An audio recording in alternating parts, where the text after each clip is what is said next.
Hello students, नेक्स्टवे लेकर आया है वर्चुअल यूनिवर्सिटी स्टूडेंट्स के लिए हर सब्जेक्ट की आसान अल्फाज में मुकम्मल अंडरस्टैंडिंग।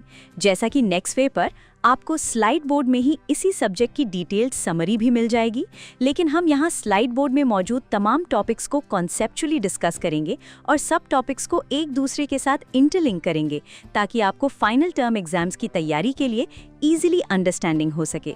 तो शुरू करते हैं आज की video MGT 520 international business lecture number 19 onwards.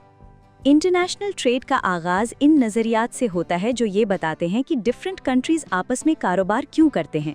तिजारत का असल फैसला कंपैरेटिव एडवांटेज से होता है जो स्पेसिफिक मौके की कीमत यानी अपॉर्चुनिटी कॉस्ट को देखकर तय करता है कि मुल्क किस चीज़ की पैदावार में ज़्यादा बेहतर है, जिसे समझने के लिए प्रोडक्शन पॉसिबिलिटीज़ फ्रंटियर का मैप मदद देता है। बाद में फैक्टर प्रोपोर्शंस थ्योरी बताता है कि मुमालिक अपने वाफिर वसाइल के मुताबिक अशिया बरामद करते हैं। हालांकि लियोनटेफ पैराडॉक्स ने इसके बरक्स नताइज दिखाए। जैसे जैसे प्रोडक्ट पुरानी होती है, international product life cycle theory के मुताबिक उसकी प्रोडक्शन दूसरे मुमालिक में मुंतकिल हो जाती है, जबकि न्यू ट्रेड थ्योरी बड़े पैमाने पर पैदावार के फायदे बताती है। आखिर में पोर्टर्स डायमंड फ्रेमवर्क ये वाजे करता है कि किस तरह किसी मुल्क का अंदरूनी माहौल उसकी सनतों को आलमी स्तर पर कामयाब बनाता है। जब ये तिजारती पैटर्न बनते हैं तो हुकूमतें मकामी सनतों के तहफ़्फ़ुज़ के लिए पॉलिटिकल इकोनॉमी के तहत मुदाखलत करती हैं, जहां कंपनियों को पॉलिटिकल रिस्क का सामना करना पड़ता है। हुकूमतें तहफ़्फ़ुज़ के लिए टैरिफ्स लगाती हैं जब मखसूस रकम यानी स्पेसिफिक ड्यूटी या फीसद की सूरत में होते हैं, या फिर कोटाज और एम्बागोज के जरिए माल की मिकदार महदूद करके अपने इदारों को सब्सिडीज़ देती हैं। मकामी पुर्जों के इस्तेमाल के लिए वॉलंटरी एक्सपोर्ट रिस्ट्रेंट या लोकल कंटेंट रिक्वायरमेंट्स के कवानीन बनाए जाते हैं ताकि डंपिंग को रोका जा सके और इन्फेंट इंडस्ट्री आर्ग्यूमेंट के तहत नई सनतों को तहफ़्फ़ुज़ मिल सके। इस मनमानी मुदाखलत को रोकने के लिए पहले गैट का मुआहिदा हुआ, जिसने मोस्ट फेवर्ड नेशन का उसूल दिया, और बाद में वर्ल्ड ट्रेड ऑर्गेनाइजेशन का क़याम अमल में आया, जिसने सर्विसेज के लिए गैट्स, जहनी मिल्कियत के लिए ट्रिप्स और सरमायाकारी के लिए ट्रिम्स जैसे फ्रेमवर्क मुतारिफ करवाए। जब तिजारती रुकावटें बढ़ जाएं तो कंपनियां बरामदात के बजाय फॉरेन डायरेक्ट इन्वेस्टमेंट यानी FDI का रास्ता चुनती हैं। ये सरमायाकारी हॉरिजॉन्टल या वर्टिकल यानी बैकवर्ड और फॉरवर्ड हो सकती है, जिसके लिए कंपनियां या तो बनी बनाई कंपनी खरीदती हैं यानी एक्विजिशन, या नया सेटअप लगाती हैं यानी ग्रीनफील्ड। इंटरनलाइजेशन थ्योरी और डनिंग का OLI फ्रेमवर्क ये बताते हैं कि कंपनियां कब FDI को लाइसेंसिंग पर तरजीह देती हैं।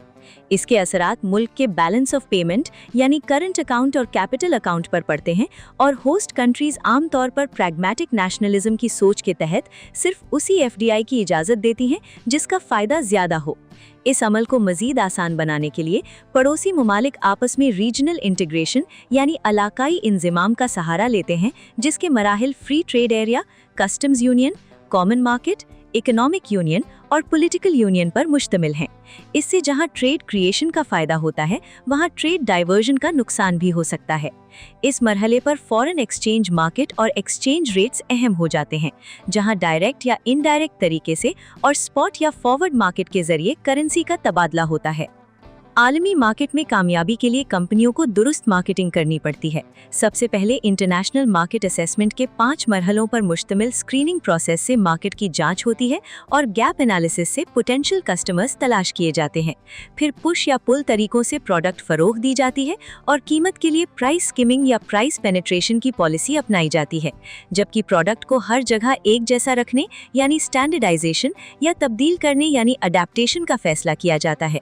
तिजारत के आगाज में कंपनियां EMC या ETC जैसी बैरूनी फर्म्स और माल की तरसील के लिए फ्रेट फॉरवर्डर की खिदमत लेती हैं, जहां बिल ऑफ लीडिंग मिल्कियत की दस्तावेज होती है। दूर दराज के खरीदारों के साथ एतबार का मसला हल करने के लिए बैंक का लेटर ऑफ क्रेडिट यानी LOC इस्तेमाल किया जाता है। रकम के लिए फैक्टरिंग और फॉरफेटिंग के तरीके अपनाए जाते हैं, चाहे एक्सपोर्ट डायरेक्ट हो या इनडायरेक्ट। आखिर में पाकिस्तान जैसे मुल्कों में बोर्ड ऑफ इन्वेस्टमेंट यानी BOI सरमायाकारी को राग़िब करता है।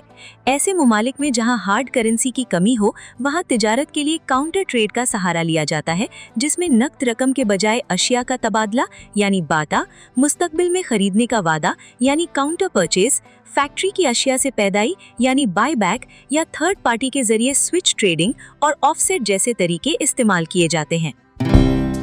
उम्मीद है आपको ये वीडियो हेल्पफुल लगी होगी। ऐसी मजीद वीडियोस के लिए हमारा यूट्यूब चैनल सब्सक्राइब करें और व्हाट्सएप चैनल ज्वाइन करें। मुकम्मल समराइज्ड लेक्चर्स, अनलिमिटेड MCQs की प्रैक्टिस और नोट्स डाउनलोड करने के लिए www.nextway.pk पर विजिट करें या मजीद सब्जेक्ट्स की वीडियोस के लिए हमारा यूट्यूब चैनल सब्सक्राइब करें और बेल आइकॉन पर क्लिक करें।